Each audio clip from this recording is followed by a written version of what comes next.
On continue notre tour d'horizon des candidats pour les prochaines élections cantonales. 6 minutes pour être élu avec Philippe Morel, candidat du MCG au Conseil d'État. Vos côtés, Béatrice. Bonjour Philippe Morel. Bonjour. Merci d'être sur Radio Lac ce matin. Vous avez été au centre, puis au PLR. Maintenant, vous êtes le candidat du MCG. C'est ce qu'on appelle une girouette ou un opportuniste ? C'est Philippe Morel qui reste avec les convictions et les axes qu'il a et qui, au gré des années, a changé de parti. Il faut savoir, par exemple, que plus de la moitié des Suisses changent au moins une fois de parti pour ceux qui sont inscrits dans un parti dans leur vie. Donc, voilà. Vous êtes à l'image de la Suisse, finalement. Rien de très original. Tout de même, entre le centre et le MCG, il y a une petite différence. Beaucoup de conseillers d'État, à Genève en particulier, ont changé 2 ou 3 fois de parti. L'important de garder ses convictions c'est vrai. Et ses axes. Voilà. Et c'est ce que j'ai fait. Alors, vous êtes médecin, vous avez travaillé au HUG. Les HUG qui emploient et qui ont besoin des frontaliers. Est-ce que c'est pas un peu paradoxal d'être le candidat du parti anti-frontalier ? Je vous remercie de cette question. Elle me permet d'expliquer la position du MCG et la mienne. Il n'est pas question d'être anti-frontalier.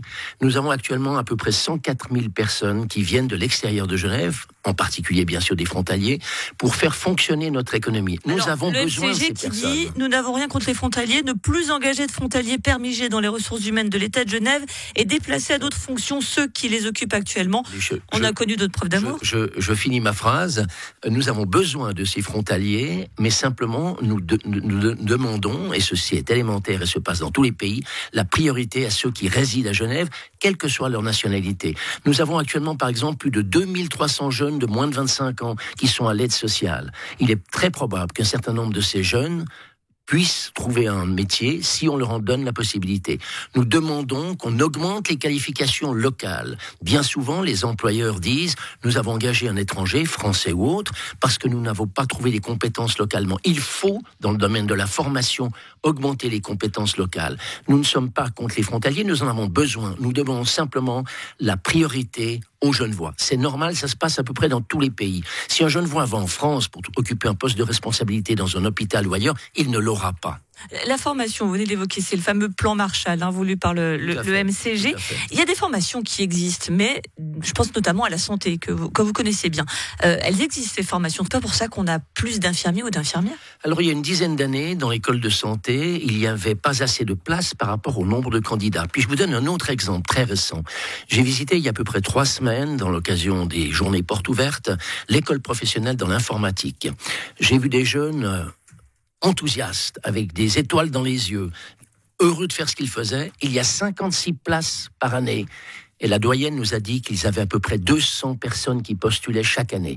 Dans un domaine où on sait que dans les années à venir, il y aura besoin de 30 à 40 000 postes de plus. Et les entreprises sont à la recherche. Comment est-ce possible que l'on n'ait pas plus de places ? Comment est-ce possible qu'il n'y ait que 56 places ? C'est simplement inacceptable. Et il y a plusieurs domaines qui sont exactement dans la même situation. Qu'il n'y ait pas plus mais de simplement parce qu'il n'y a pas eu une prise de conscience suffisante, parce que les actions n'ont pas été menées, et mon but serait de mener des actions, d'agir, pour que par exemple dans ce domaine, mais de loin pas le seul, il y ait plus de places de formation, d'abord pour correspondre aux désirs des jeunes, et puis ensuite pour correspondre aux besoins de l'économie. Il faut dans le domaine de la formation qu'on collabore avec l'économie. C'est le principal partenariat public-privé qui existe, savoir où former les jeunes, dans quel domaine, par rapport aux besoins de l'industrie locale et de l'économie locale. Une collaboration est indispensable entre les deux. Mais le domaine de la formation doit absolument être amélioré à Genève, c'est fondamental. Notre richesse, c'est notre jeunesse. Notre richesse, c'est les cerveaux. Notre richesse, c'est finalement la formation des gens. C'est la colonne vertébrale de notre société. Alors, un des axes du MCG, c'est de lutter contre la paupérisation et l'endettement de la classe moyenne. Quand on gagne environ 600 000 francs par an, comme vous, Philippe Morel, qu'est-ce qu'on sait des fins de mois difficiles ? Alors, j'ai vécu au 12 rue Milléan, au Charmy, dans un milieu extrêmement simple jusqu'à l'âge de 25 ans, dans un milieu qui n'était pas pauvre, mais qui était de loin pas riche, dans un immeuble locatif standard. Je sais ce que c'est, j'ai une partie de ma famille qui vit encore dans ces conditions. J'ai eu la chance d'avoir, pendant un certain temps, un salaire qui était celui que vous disiez, largement inférieur à ce que les médias prétendaient. Ça, c'est le chiffre que vous avez articulé. Tout à fait, c'est tout à fait juste. J'ai même montré ma déclaration d'impôt à l'époque, quand je travaillais au Hugues. Mais maintenant, ça n'empêche pas d'être conscient des problèmes, et ça n'empêche pas de se rappeler cette situation et de vouloir aider ceux qui en ont besoin. Je rappelle que le MCG a déposé un projet de loi dans lequel on propose de diminuer de 12% les impôts de la classe moyenne.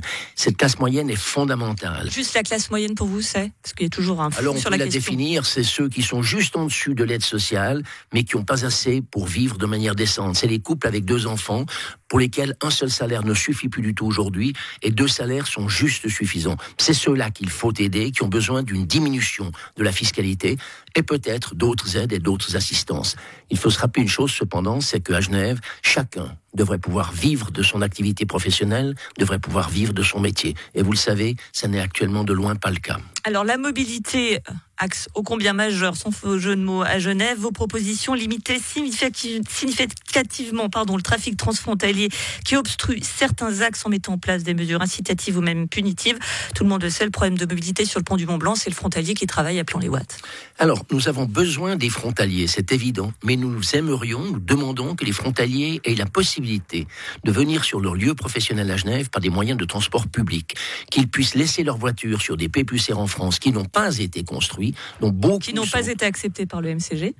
Pas du tout. Et ça n'est pas à la Suisse de financer les P+R en France. Enfin, on donne déjà en rétrocession 350 millions par an à la France, ce qui est juste. On ne va pas en plus financer les P+R français. Notez bien que très récemment, la Confédération a débloqué quelques millions, et passablement, pour augmenter l'installation des stationnements en France et la possibilité pour les Français, pour Bâle, que ce soit de l'Alsace ou les Allemands de l'Allemagne, pour qu'ils puissent venir en Suisse avec des moyens de transport communs. Ce que nous demandons, c'est qu'ils puissent laisser leurs véhicules en France et prendre ensuite les transports en commun pour arriver au centre de Genève, pour se rendre sur le lieu de travail. On sait qu'une diminution de 5% du trafic à Genève augmente la fluidité. Regardez pendant les vacances, le trafic est beaucoup plus fluide.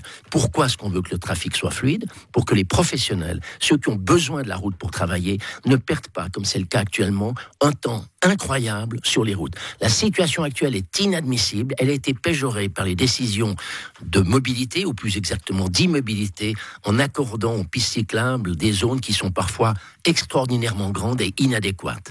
Bien qu'il faille des pistes cyclables. Le temps file et on se doit de respecter le même temps pour tout le monde. La question bonus qui en dit souvent plus que tout un programme. Chirurgien ou motard, Philippe Morel ? Pardon ? Chirurgien ou motard ? Lequel des deux ? Écoutez, un chirurgien qui, dans ses moments de libre, fait de la moto, qui comprend bien les motards, qui comprend bien les problèmes de trafic, mais je reste évidemment un chirurgien, puisque le 99% de mon temps est de la chirurgie et le 1% est de la moto. Merci beaucoup Philippe Morel, candidat du MCG au Conseil d'État, d'avoir été sur Radio Lac ce matin.